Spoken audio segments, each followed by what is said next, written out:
I go to Chicago and I see the immigration crisis at the forefront, in front of my school, on the corners. I don't think we should wait until unpopular mayors like Brandon Johnson lose their elections. Their number one goal should be to be understood, and that's using their bully pulpit, that's advocating for the people that pay tax dollars to them. It's always, whose humanity are you looking out for? Wow. And why not us, that we're paying so many tax dollars?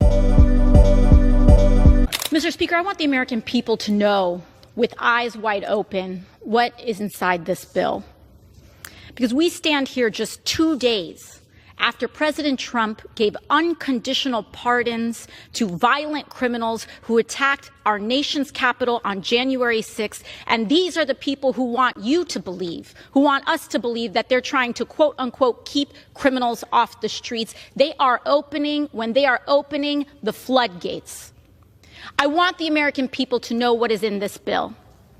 Because in the guise and in the wake of tragedy, we are seeing a fundamental erosion of our civil rights. In this bill, if a person is so much as accused of a crime, if someone wants to point a finger and accuse someone of shoplifting, they will be rounded up and put into a private detention camp and sent out for deportation without a day in court, without a moment to assert their right and without a moment to assert the privilege of innocent until proven guilty. Meanwhile, I go to Chicago and I see the immigration crisis at the forefront, in front of my school, on the corners. I don't think we should wait until unpopular mayors like Brandon Johnson lose their elections. Their number one goal should be to be understood, and that's using their bully pulpit, that's advocating for the people that pay tax dollars to them. It's always, whose humanity are you looking out for? Wow. And why not us, that we're paying so many tax dollars?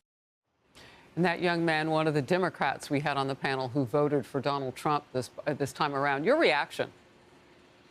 Look, I think the American people, they gave President Trump a mandate. It's immigration, the border security, immigration enforcement is number one, and we're going to keep President Trump's promise.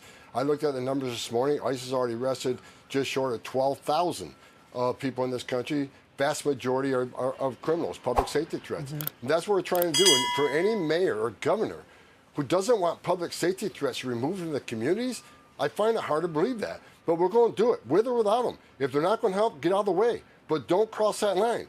Do not impede our operations. Do not knowingly conceal or harbor an illegal alien, because we will seek prosecution.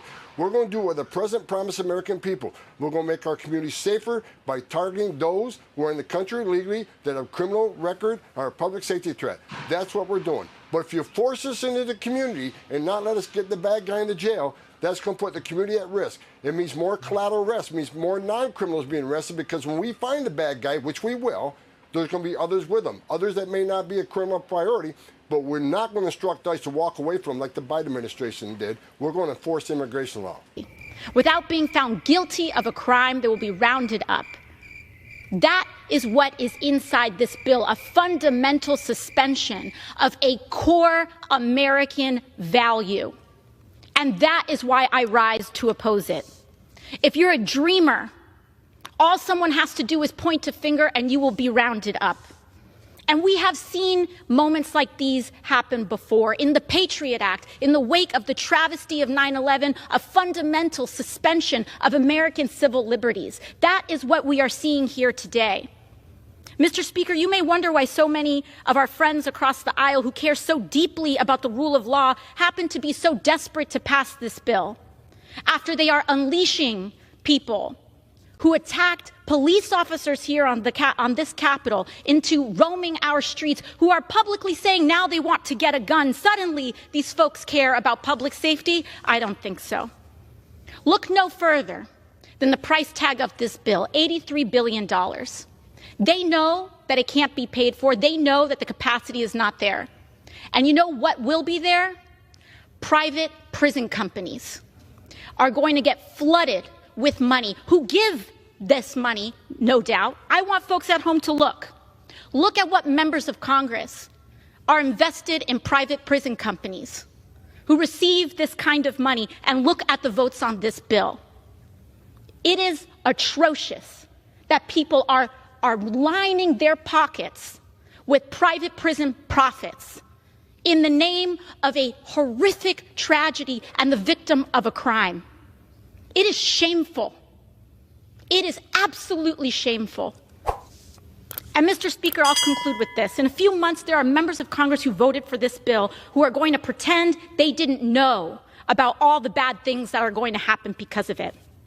So when a private prison camp opens in your town, when a dreamer... Time has expired. I yield the gentlelady an additional 30 seconds. So when a private prison camp opens in your town and they say, we didn't know this was going to happen, know that they did, and they voted for it. When a dreamer is disappeared from your classroom, when the President of the United States destroys what is left of the Constitution as he's announced in this attack on birthright citizenship, they will all say, we didn't know this was coming. And I want the American people to know that they did. This vote represents it. And with that, I yield back. Thank you very much. Well, I certainly hope we do open as many prisons as possible to round up as many illegal aliens that have invaded our country and those that are breaking our laws, killing our citizens, women and children, and causing complete havoc across our great land. I support the Laken Riley Act, and I support the Laken Riley Act because Laken Riley should be alive today. These are the last moments Laken Riley was seen alive minutes before she was attacked. On the third day of testimony, the prosecution played this footage captured by the University of Georgia campus camera system. What time? You said 9:05 a.m.? Yes. And do you recognize that individual we see in the screen? I do. Who is that? That is Laken Riley. Video from around 6:50 a.m. on February 22nd shows a man dressed in dark clothing and wearing a hood lurking outside an apartment complex that is near the trail where Riley was eventually killed. The man, which phone data shows could be Jose Ibarra, can be seen standing and walking around the area for a little over an hour. And she would be alive today if it hadn't been for the Democrats and the Biden administration that ripped our border open and allowed this illegal alien monster to come into our country. And then in the state of New York, when this monster was arrested for committing crimes, the Democrat state of New York let him go.